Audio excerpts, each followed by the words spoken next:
Hey, everybody. Did I mean to press live yet? Probably not, but I'm never ready. That's who Brandy J is. Just is what it is, right? Hope you guys can hear me. My voice has been kind of lately, right? And first, I just want to wait, hold on. Okay, try this again. First, I would like to give my apologies for, I think there was a live for podcasters' embarrassing moments that was supposed to be on today, and it really wasn't. The date was changed. Yeah.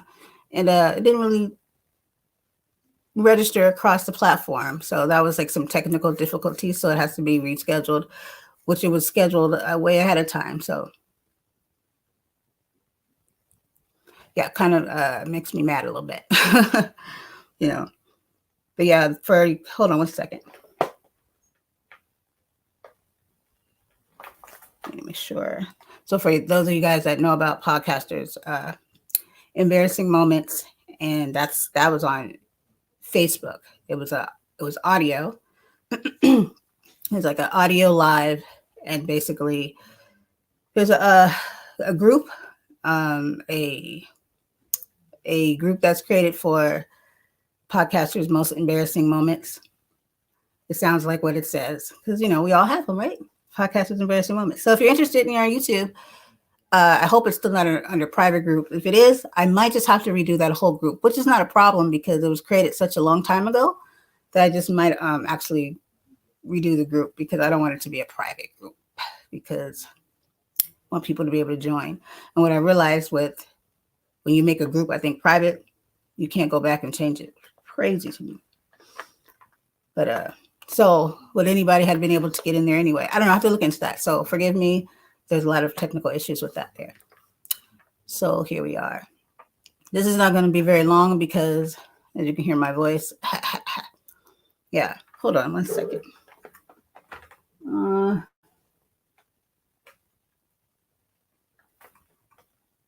I think, can you guys hear me good? I hope so. Tony says, what does Tony say? Tony Mastello said, let's go. So I guess we should go. As you can see, the title here says, which this live won't be very long today. A world with no empathy. Well, first of all, what is empathy? Well, okay, I can give you the technical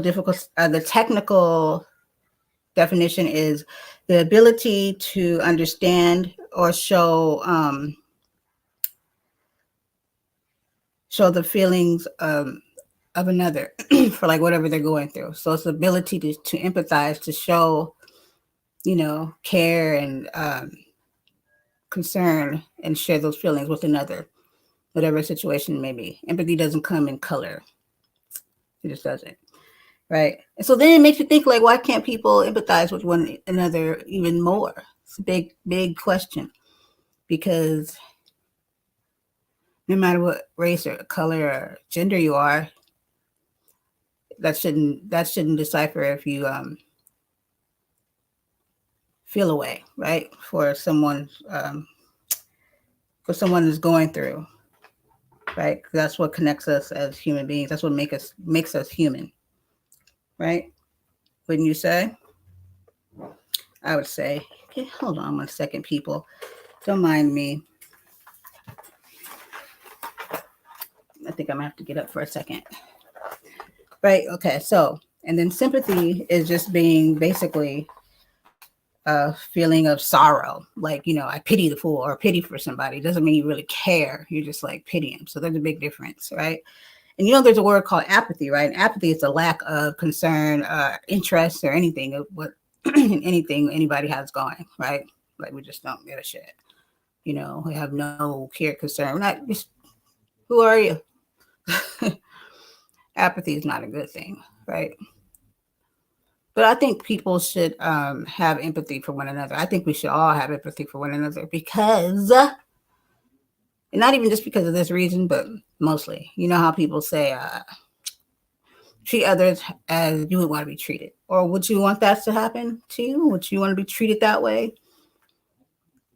Would you want people to look at you like if you're a plague? Or just, I mean, let's just keep it real with how the world we live in when it comes to how certain groups of people are treated. And then we try to act like it's not real, like it's not in front of us and all that. But it then becomes a different issue when it's a different group of people. So if I have to get up here for a minute, don't mind me. I just might just give me a second. This is alive. And here's what it is.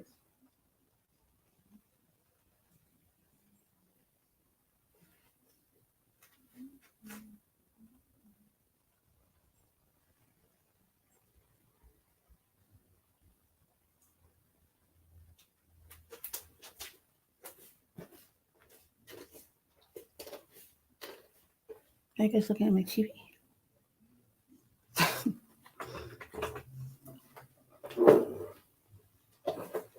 I want to share something with you guys for a minute. This is so cool.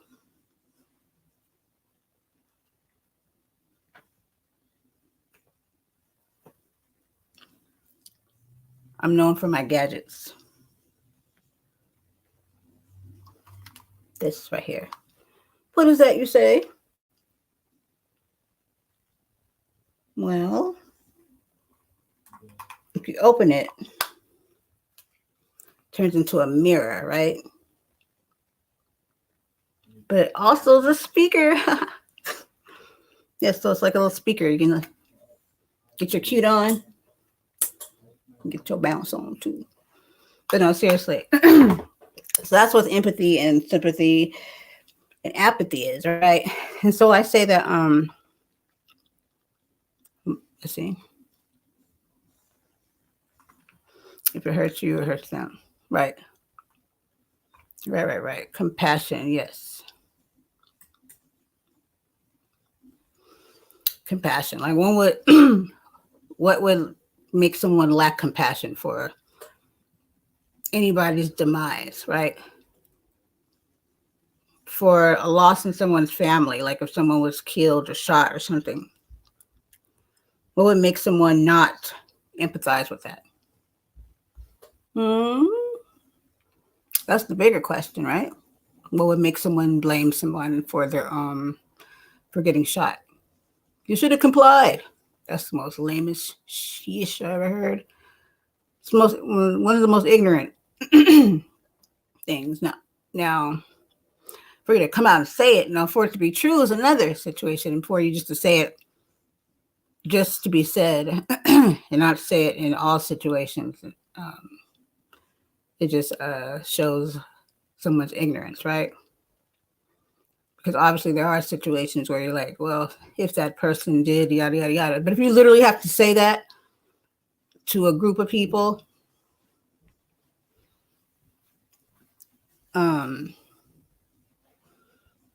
that's ignorance. And it's a lack of empathy, right? Because no one really deserves that. Death is not, being killed is not something that people should be happy about anyway, no matter what the reason was, if it was granted, because who's to say who deserves to live or not? I think that's where human beings get it all misconstrued. Who's to sit there and to truly say who's worthy of life and who's not? You know? So that being said, what I see when we live in this world that lacks a lot of empathy is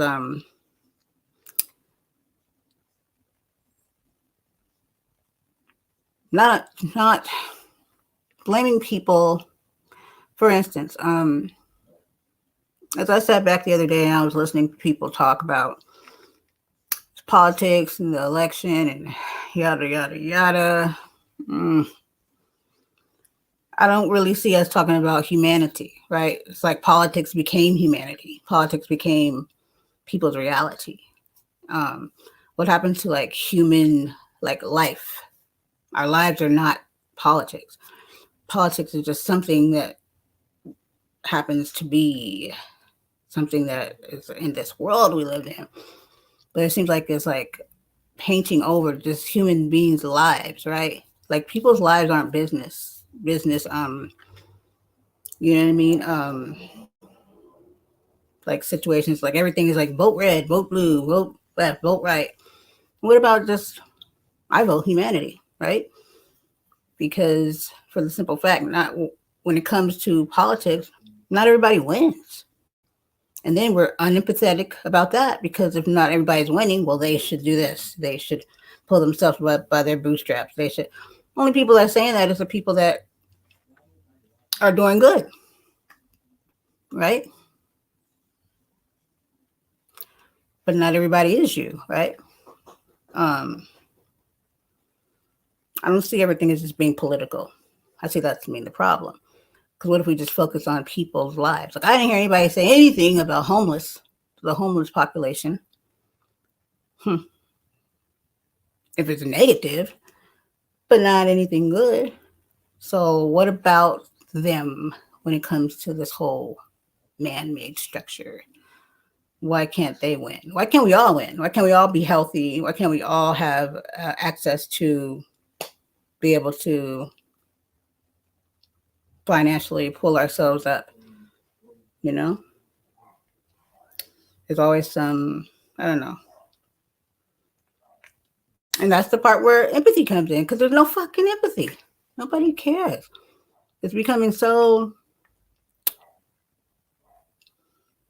the norm that everybody has a saying for why somebody's demise is their fault, right?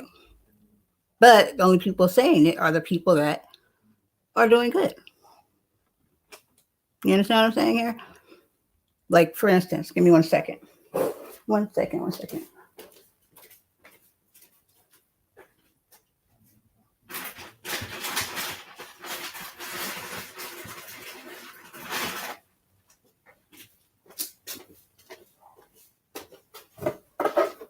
I'm back.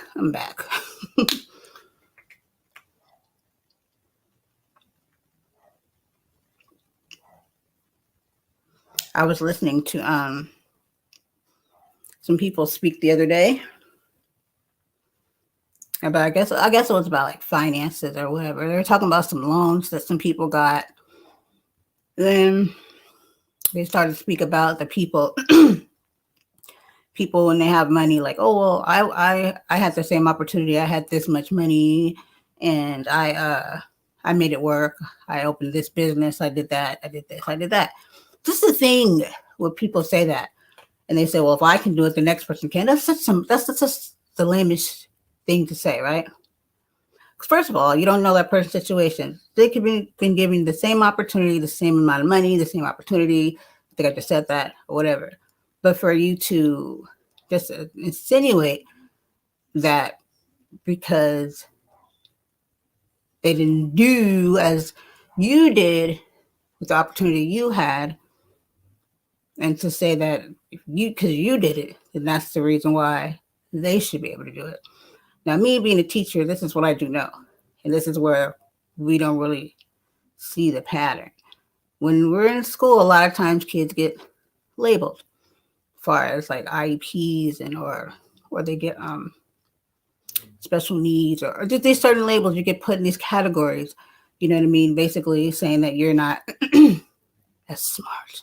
That's what it's saying, right? It's not really showing that you just have different ways of learning or you're in a different level. It's really saying that you're not as it's coming across as if you're not as smart as.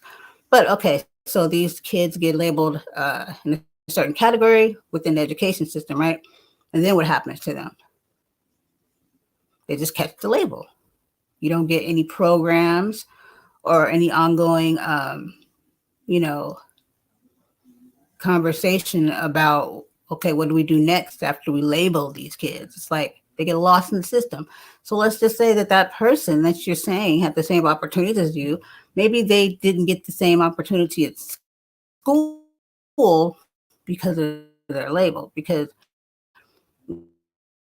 within schools, they don't people don't go out of their way as they do with so-called stamp them, and there you are on your way. So my point is being said is that not everybody, and I don't even like to say not as smart as, right? But we're just going to use that for now to make the point. So that person isn't as witty, smart as you, right? But they went through the education system with you, graduated with you. But does that make them as intelligent as you? So that being said, if that person got the same opportunities as you and you made a decision and they didn't, maybe because they're not you, maybe because they weren't taught. Because to be honest with you, none of us was financially like nobody was given financial education when we were in school. They made sure they left that shit out on purpose, right? So you understand what I'm saying here?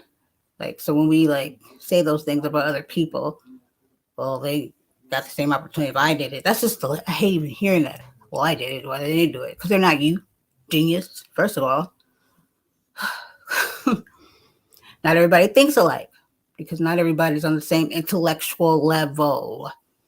So instead of judging and saying those things, why don't you come up with some ideas for that person to have opportunities? I don't hear many people talking about creating some, even though they do have them, but not for that particular reason, like an adult school for people to make better choices or just financially in general altogether, right? But no one thinks about the people that aren't that intellectually witty. So I don't like to say it's not smart. You know what I mean? Just not as, like some people just make great intellectual choices. And then there's some people that are just a little bit behind, right? You know, that whole saying, it's not even a saying, it really is. No child left behind within the school system. I didn't think that was a good idea because I know kids that are freaking in high school or junior high school that don't even know how to read. Wow. Well, how did that happen? How did you, how does that benefit anyone? How does that benefit anyone by pushing them through the system, not leaving them? You don't even have to leave them behind once you play catch up. Do your job. I've heard some crazy stuff being in the field that I was in about calling them I heard of someone straight out call them the dumb kids. Let's not worry about the dumb ones. I was like, what? I was like, they can hear you, right? Clearly they can hear you. You just said it. But that's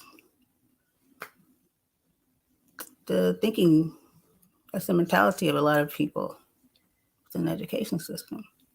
It's about the smart kids. What is smart these days? I think that you label people wrong. But back to empathy. So that's like one of my examples, right, of having a lack of empathy. When we use that pull yourself up by your bootstraps, type of thing. And it's like, how do you know how tight the bootstraps are? Maybe the bootstraps are pretty loose and they might be like damn strong, right? But just to assume because you can do it, somebody else can. I think that we take things like that and we start to believe them, and then we recycle them, and then we say them to another person. And it's like, not everybody's you. And before you judge, help them. Help them. Stop judging people. Helping them. Because it just gives people an excuse not to help somebody. Like, for instance, I don't. So, someone had told someone one time, right? Was telling a child that we're using homeless people as an example of staying educated. And they were like, well, you should make sure that you stay in school and go to school and do right so you don't end up like these people here. I thought that was so tacky. Ignorant, very much so. because that's not every homeless person's situation. You got homeless people that used to be judges and lawyers and all kinds of stuff. It can happen to anyone. No one is um, far removed from having to being on streets. You know what I mean? So I found that to be pretty tacky because it was basically saying that that's what homeless people are, just uneducated, you know, people that didn't go to school and didn't get their life together. Now let's just say that was true, right? Would it give us the right to judge and treat them a certain way? Because we have a tendency to treat people poorly just because of who, what, how, and where they are, right? And that's the removal of empathy. So just because they're homeless, you should treat them badly and look down upon them. Because you could still have these things to be truth and still respect someone and be kind. Why do you always have to shit on somebody because you feel like they're less than, right? Hmm.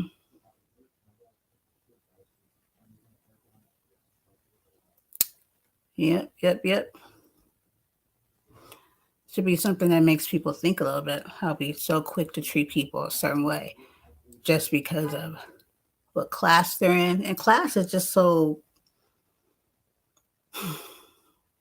dehumanizing.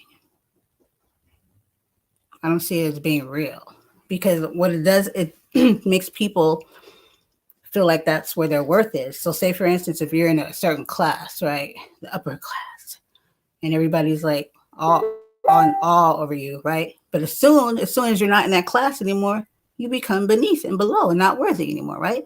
But that's not even how worth even works. You know, the richest man can be the poorest man because he's rich in what? Heart, character, integrity. Money rich, it's nothing. That doesn't make you better than at all. Because if that was the case, then how come people that are richer aren't those aren't the characteristics of a lot of them? If that's the case, then how come they aren't here clothing and feeding, which is very much possible. And I'm not saying that's all rich people, but come on, you know, how much money can you have before you start to help other people? If you have that much money, are you helping other people? And why not?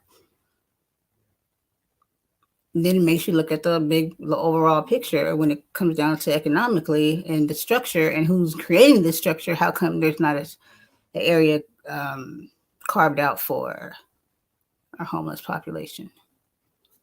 Like, who's caring about them? Who's speaking up? Is it our responsibility as people? Is it all of our responsibility? I'm gonna say yeah. Not and for the fact that you wouldn't want it to be you, right? And then when you're in that situation, don't you want help? Or are you like, oh, this is what it is for me. No one should help me. I just gotta just figure it out. How do you figure it out? Because there's something or someone that's supposed to build that structure so that you can help them out, so that you can reach those people, because that's what we're supposed to do. And yet we don't. We'll talk about it for like a hot second. But when it comes down to it, no one's thinking about them. That's got to be a crappy feeling.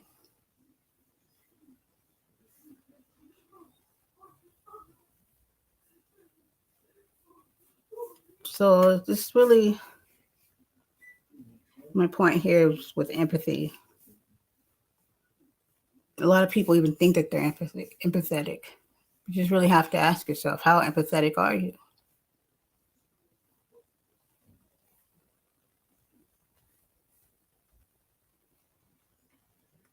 Do you allow yourself to look down on people because of their situation?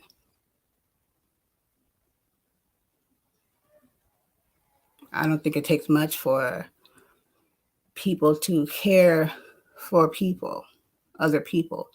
And it certainly shouldn't be because of what race you are. Well, I have empathy, but not for this race. Well, that just shows that you don't have empathy, because empathy doesn't come in a color. You got it or you don't. It's not something you just pick up and you put down. It's really within you. It's sad, and some people very much lack it. And usually the universe teaches them differently. Yeah. We lack empathy for animals. We look at animals as just either to many animals are just a substance of, oh, I would always want to try that animal before, you know, because I guess it's edible. So you either eat it or you cage it, right? Like, let me give you an example. I don't do birds and all that stuff anymore. I used to have these birds, right? Sunny and Blue. Every morning I would get up and look at these birds and I'd be like, oh, and they just kind of flutter around like, you know what I mean, in this cage, right?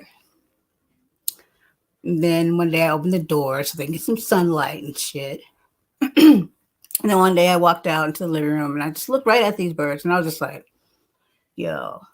I told my son, I said, if and when these birds aren't here anymore, that's it. Like, we're not going to get any more birds. We're not doing any more birds for the simple fact birds were not meant to be put in some cage. They're just sitting in this little cage, like on this little, stick, just sitting there outside, looking outside the cage to where they should be flying. What is my purpose for having these birds in this cage? So I can say, oh, look, I have cute little birds trapped in a cage for my delight. So I can look at them and feed them when damn well they don't want to be there. Every day, all day, for the rest of their little lives, they're in this cage, nowhere to fly to. They can't even fly. But for whose enjoyment? The person that has them inside these cages. So we take these animals and get them and put them in these freaking boxes and cages and stuff, just for the sake of saying, I got a snake, I got a bird, I got this. How would you like if it were you inside of it? Which that has happened and still does. So either an animal is being eaten in captivity or being shot at for sport. I tell you, humankind. Man, oh man, we just can't but because we're not really brought up and taught to really empathize and look at animals this way. But I don't know. When I look at animals and pay attention to, like, especially in the, in their real habitat, you can learn a lot from them. I've learned so much. Like, okay, so let me give you this one. Elephants, right? Elephants are very, very, very smart. Very smart. Very, very great memory. So there's this story, it was just this year, true story. So there's this elephant, right? Killed this elderly, I guess you can say, lady. They didn't get too much into the context. You can read it up, look it up. I think it was in India. It has something to do with the elephant's child. Because one thing you don't do is you don't mess around with usually just animals in general. They're calves, the little ones, but elephants, they're very family oriented and they mourn and they are very loving and they are very much protective of their families. So they had the funeral for this lady. So the elephant traveled. Now this is the part where I have to look back into again, because they said that this elephant left a facility, right? Which I'm finding a little hard to believe. But let's just say it did. Or let's just say it came from wherever it came, right? Because it got a hold of her in the first place. So traveled like 100 and something, like I think it was 1,024 miles, I think it was. Yeah. So traveled a very, very long time. So this elephant had to have this on its mind, right? Hey, fans are yours.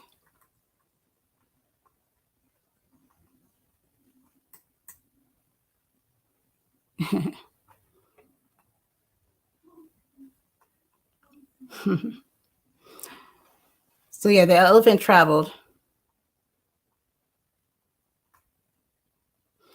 The elephant traveled some miles to get to this lady's funeral because it woke up and it was just like, I am not satisfied. I'm so upset.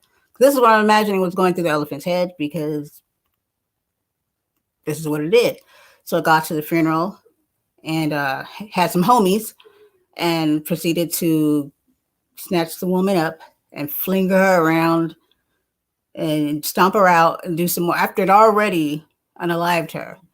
And after it was done, it gave out a little hoot, little shout to the rest of the elephants to tear this place up. And that's exactly what they did.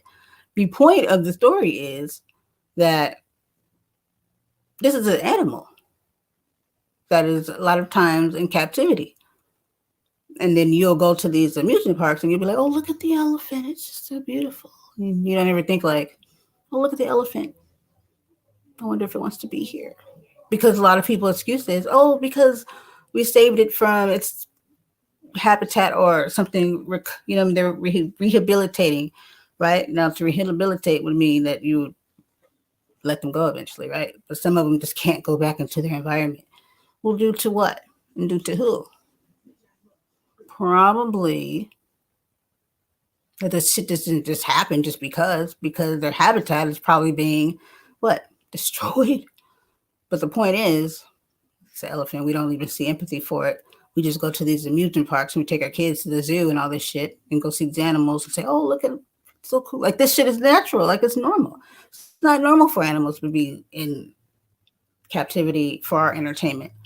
As you see, PETA's doing a bang up job at ending this shit. That's why you don't see SeaWorld having Shamu shows anymore because and they ended the whole dolphin. So you don't see people hopping in the tanks with dolphins anymore because PETA, yeah, they give SeaWorld a run for their money. Yeah. And supposedly, I guess now the circus does not host animals anymore. I had a student, her dad took her to the circus for her birthday. And this was like after they had already cut out having animal entertainment at the circus. And I just found that to be so fascinating. So I'm like, well, shit. If you don't have animals at the circus, then what's that like? I had to ask her, like, like what did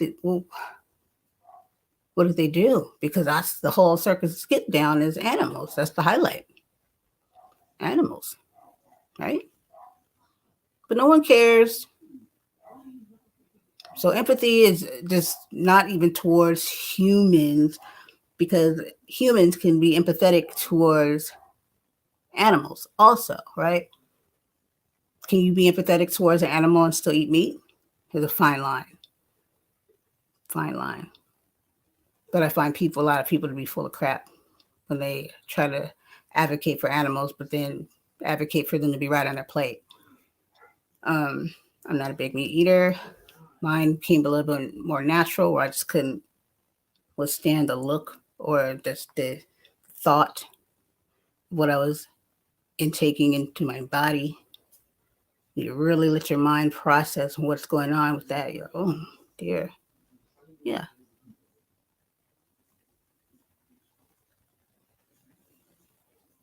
Just had a thought right now. But yeah, so that's another way of looking at where we lack empathy. Because people look at animals like less than, like, oh, they're just an animal, who cares? When if you're knowledgeable, just like the Lion King, how there's that song, Circle of Life. That's really some real shit. Animals are part of the circle of life. A lot of them are the reason why you're able to live on this earth the way you do, because of the role of a lot of even insects and animals. And sharks, they are the ones that deal with the mercury in the water. So if you like seafood, right, well then you don't want to be poisoned or tainted by mercury, then you want to give your thanks to sharks, right? So it'd be not too beneficial to go around and be finning, a lot of sharks, because then that would bring the balance, of this earth we live in, that we live on, while we destroy it. But that's just like a lack of education, right? Because they don't really teach that stuff in school, so you don't really understand how you work against yourself when we don't respect the animal kingdom.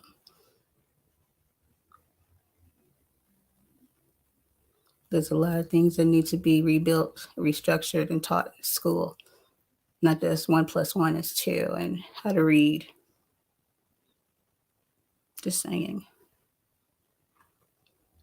But yeah, so empathy goes a long way, right? And empathy starts with, and I can't even say empathy starts with humans, right? Because if you pay close attention and you learn about these different amazing creatures, there's animals that have the capability to have empathy, right? Orcas, um, they're not just these big fish that flop around in a tank that they're not supposed to be in and do tricks and stuff. You know what I mean? For your entertainment. Yeah, there's more to them than that. They're much more entertaining when they're in their natural habitat. Um, Less dangerous too, right? Uh, I did a few stories on after the story came out, Blackfish. Did some of my own stories that had to deal with telecom, the orca, right? Because once again, lack of empathy. Because one will look at that orca and look at it like it was some big killer machine. When it's like, no. I mean, whose idea was it to go get this big ass submarine bus looking creature and put it in a tank and then expect it to not do any harm? Lack of empathy.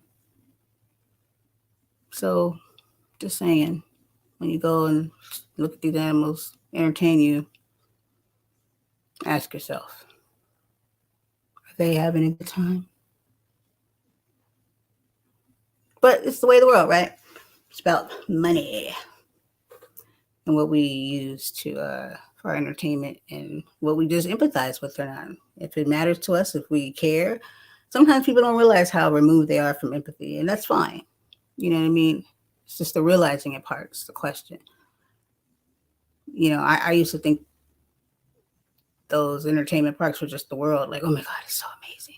But I didn't look at it as it.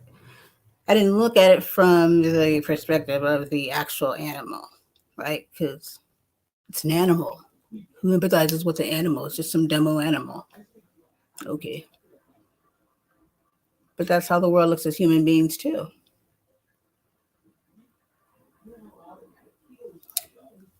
So that's what that all um, was about there. The whole topic of a world with no empathy. And it's like more and more just becoming such a conditioned way to lack empathy for anything or anybody, right? And that's a world that you don't want to be a part of. That's the world you don't want your kids being raised in, for the simple fact.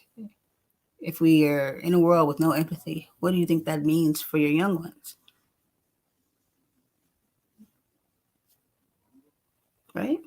So we need to make sure that we are bringing up more empathetic human beings as far as empathy, but tapping into it ourselves and really digging deep and saying, hey, would I appreciate this type of treatment from myself?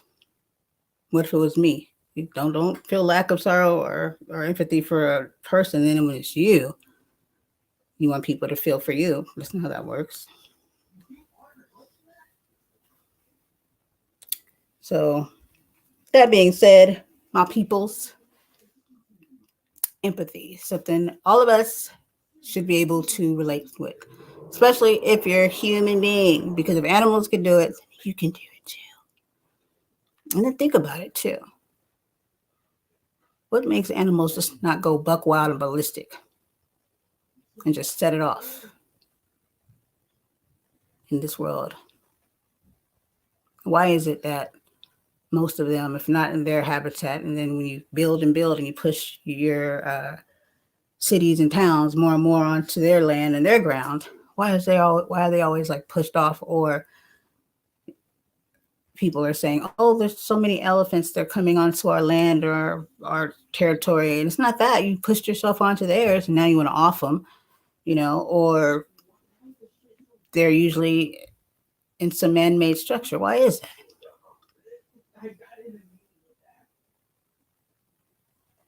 Hmm. But of course, no one thinks about it because they're not important unless they're on a plate. Yep. But yeah, so that was the whole reasoning and the whole reason for the topic of empathy, right? And people using it correctly and having the correct definition, because of the difference between empathy and sympathy. Then you have the lovely old apathy that no one really talks about, which is a really good talking point, right? And that there is a subject that I'm going to start using more certain platforms to talk about apathy. Um, apathy plays a big role within the structure of racism. That word, no one, racism. Well, I would like to tell you, first of all, if we start educating ourselves better and actually had the correct definition of racism and racist and race and all that stuff, see, people just don't read. People like to make up their own definitions. Okay? I don't play those games here. I work off of logic, truth, and facts and correct information. So I don't just pull shit out of my ass. You know what I mean? Yeah. Educate yourself before you start to discuss things, because it really will help for a more profound and useful discussion.